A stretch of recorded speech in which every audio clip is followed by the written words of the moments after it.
Welcome to Mithuna's kitchen. ఈరోజు వీడియోలో మా అమ్మ మా చెట్టుకి కాసిన ములక్కాడతో ములక్కాడ నిలవ పచ్చడి పెట్టి చూపిస్తుందండి. ములక్కాడలు 3 తీసుకున్నామండి. ఈ సైజులో కట్ చేసుకోవాలి. ముక్కలు కడిగేసి శుభ్రంగా తడి లేకుండా తుడిచిపెట్టామండి ప్లేట్లో. గోకవరం చింతపండు 100 గ్రాములు తీసుకున్నానండి.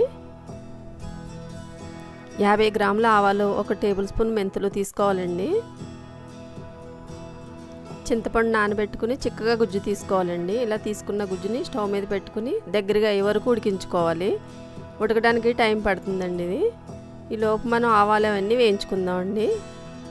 ఆవాలు వేసుకుని చిట్టుపట్లాడే వరకు వేయించుకోవాలి.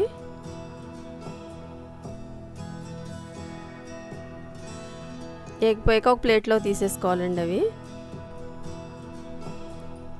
మెంతులు కూడా దోరగా వేయించుకోవాలండి. ఇవి కూడా వేగాక ఒక ప్లేట్లోకి తీసేసుకుని చల్లారాక ఏట్లకాయ విడిగా మెత్తగా పౌడర్ చేసుకోవాలి. అదే ప్యాన్లో 1/2 కిలో తీసుకున్నామండి వేరుశనగ నూనె. ములక్కాడ ముక్కలు ఇప్పుడు వేయించుకుందామండి ఇందులో వేసుకుని.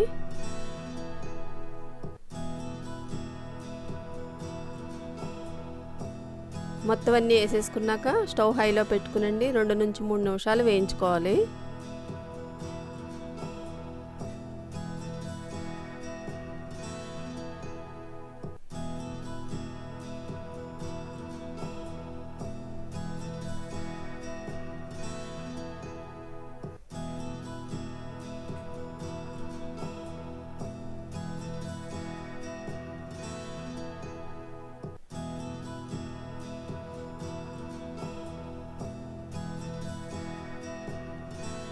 వేగిపోయినాయండి. మనం ఎందులో అయితే పచ్చడి కలుపుకుంటామో ఈ ముక్కలు అందులో వేసేసుకోవాలి. చింతపండు కూడా ఉడికిపోయిందండి. స్టవ్ ఆపేసుకుని చల్లారి పెట్టుకుందాం. కారం 100 గ్రాములండి ఇందులో వేసేసుకోవాలి.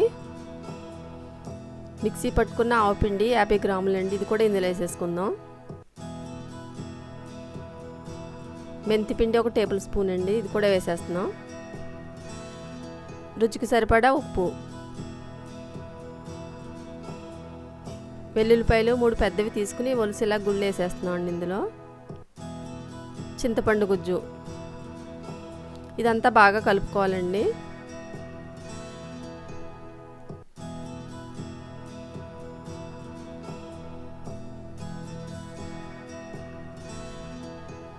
ఈ పచ్చడి మనకి 2 నుంచి 3 నెలల వరకు నిల్వ ఉంటుందండి. మనం ముక్కలు వేయించుకున్న నూనె ఇందులో వేసేసుకోవాలి. 1/2 కిలో నూనె పట్టేస్తుందండి ఇందులోని. వేసుకుని ఇదంతా బాగా కలుపుకోవాలి.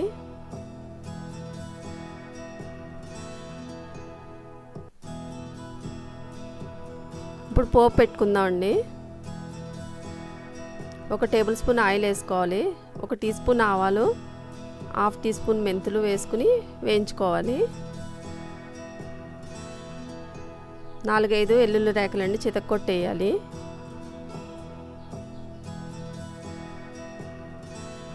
ఎండుమిర్చి వేసుకుని ఇదంతా బాగా వేయించుకోవాలి. పోపు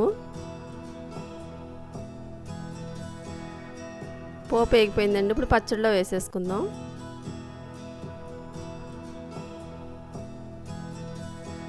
పోపు వేసాక అంతా కలుపుకుని ఒకసారి ఉప్పు సరిపోయిందో లేదో చూసుకుని, సరిపోకపోతే మళ్ళీ కొంచెం వేసుకోవచ్చండి. ములక్కాడ నిలవ పచ్చడి రెడీ అయిపోయిందండి. మీరు ట్రై చేసి చూడండి. నచ్చితే నా ఛానల్ని లైక్ చేయండి, షేర్ చేయండి, సబ్స్క్రైబ్ చేయండి.